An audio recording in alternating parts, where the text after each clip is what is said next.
I'm coming 7 years in the Brawlhalla and esports as a whole, and it's like, whoa, where did the time go?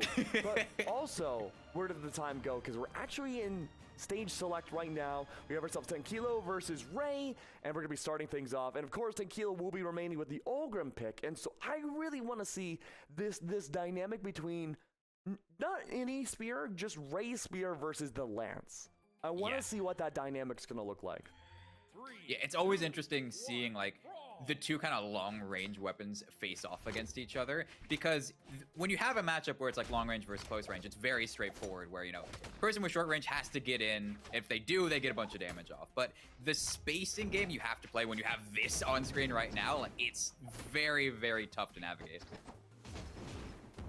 Yeah, and early on, things are not looking great in the camp of 10kilo. But then again, it's just some early chip damage. This lance, though, could be benefited by the small platforms on Miami. But again, I feel like both these people want to try to go for off stage. And we're seeing a little bit of that right now. Chip damage applied on both sides. Ray is going to opt to go over towards the bow. The spear's having a hard time finding an entry unless it's above 10kilo's positioning. But off stage, the bow might be able to find some benefits. But luckily, the little ice cream cone at the bottom did save Ray's life. Just a matter now of using the axe, but out of nowhere, the down sig comes through, and 10kilo is just trying to hammer down the final nail of this first stock against Ray. Just frame one, pick up the weapon, throw out the down sig. Why not? And even like having this comfort being unarmed, like 10kilo feels like they're in the driver's seat right now when they pick up the first stock as a result. And that was a really close first stock, and 10kilo right now is just barely inching out the lead. We'll have to wait and see what the spear can do. A good setup there, and there we go. It's almost like the first stock never even happened. You got a small lead. You got, you know, one hit in there. Oh, sure, okay. if we're going to that diva semantics, I see how it is. We are. But now you'd be right. So far, 10kilo has not been hit at all this second stock, and Ray has mounted so much damage against them. Keep in mind, both of these legends have a lot of defense they can work with, and so that's going to make the velocity a little bit slower, and more damage could be applied. Ray's going to try to find some sort of impact on the ledge going back into the stage, but again, just trying to find any sort of fishing outside of the stage itself hasn't really worked out well. It's forcing Ray to play the neutral game. Yeah, the interesting thing to me has been like 10kilo goes for these hyper aggressive reads, and it's in such an awkward spot for Ray to try and punish. So Ray can't really do anything as a result. And so because of that, like, that's why the pace of this game has been so far in 10kilo's favor, is because like even if they mess up, it's like you can't really do anything about it. And keep in mind too, that 10kilo has been playing Olgrim for a very long time. Ray already knows relatively how this Olgrim will play out, but on the opposite end, 10kilo, they haven't faced this Kaya before. Last time they had faced against each other was nearly a year ago, and this was a very different Ray. Now, no spear, certainly no bow in tow, and now with the double down air, it's nearly evening up the stocks. It's down to this final play. No recovery from 10kilo. And again, so this is gonna put 10kilo on the back heel, adjusting around that spear. Is it? Oh, is it though? You see how aggressive he is being. I don't think he cares. I don't think he's on the back foot at all. I think he is like fully committed to just winning this game right here, throwing the weapon aggressively off stage. Yeah, bonk. That was a really good comeback from 10kilo, and I mean that first stock was certainly the closest stock. But from there, once he did adjust and he found, you know, the advantages around that spear, there weren't really many opportunities for Ray to find that entry point. There was not a lot of string starters, and that might be why we're seeing an adjustment here, moving away from the bow. Now, I'm glad Ray is sticking with the spear. I'm glad that the guitars are coming out, because that's a direct counter to the lance. Yeah. No, yeah. I think, like, having those guitars just build reliable damage instead of just little pokes here and there will definitely go into Ray's favor, because like when it comes to that like long distance spacing game, 10kilo is just coming out on top. All right, early on, these guitars finding a lot of impact. We had seen a few other players in South America play Nye earlier today on stream, but a lot of the core ideas was just tanking damage and then signaturing off of it. I like how Ray is playing a lot more into movement, trying to be a lot more proactive about taking down Tenkilo and racking up damage, and it's working out well. But Tenkilo just picked up the lance for the first time. There hasn't been opportunities outside of this ledge guard play to really start anything up yet, but it might be over before it even starts. Yeah, I mean, that's the whole deal with Katars. It's like, again, you can build so much damage so quickly that if you're able to maintain that control of the game, like, your opponent doesn't even get a chance to pick up their preferred weapon, to find their, you know, space on the stage, to even have a moment to breathe in the first place. And this is a very different Ray. The attack stats now benefiting Ray's playstyle a lot more. A lot of signatures cover a lot of ground here, but Tenkilo's not out of the woods just yet. Just needs to get a few precise hits with this axe, or shoving Ray at the bottom of the stage. That works too. All the advantages Ray had have been completely vanished. That is scary. Like, that's, you still have a massive lead, and that's the nice thing about doing well early on, is you can make those types of mistakes, but like, that's a tilter, and you have in the back of your head like, oh god, did I just throw? Did I just throw? However, you can't be thinking that right now if you're Ray. No time but the present. You have to figure out the advantages here. Red and red on that second stock. Tenkilo's completely caught up.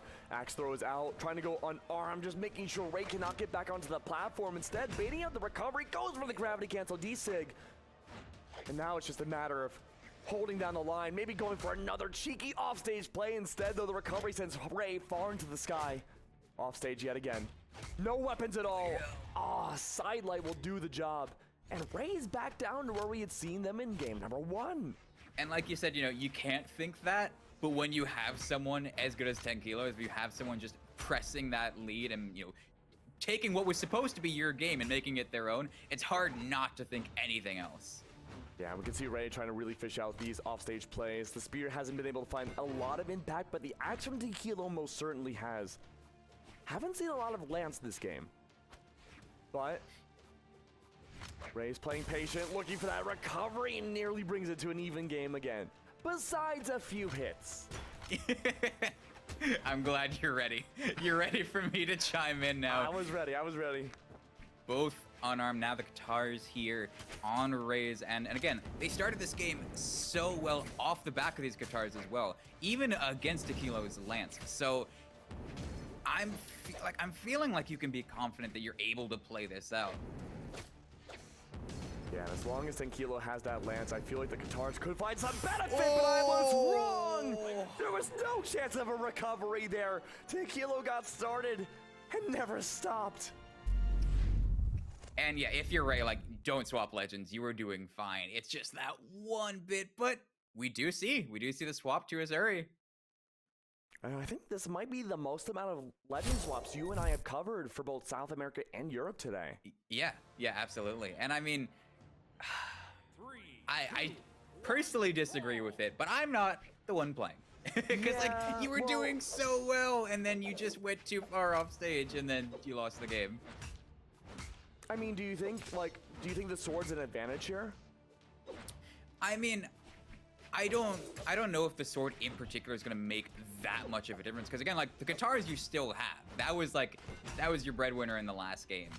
And so that's still in full effect, but we're just gonna have to see how it plays out. The start of this game, Tenkilo is taking full advantage, and they do take the first stock as well.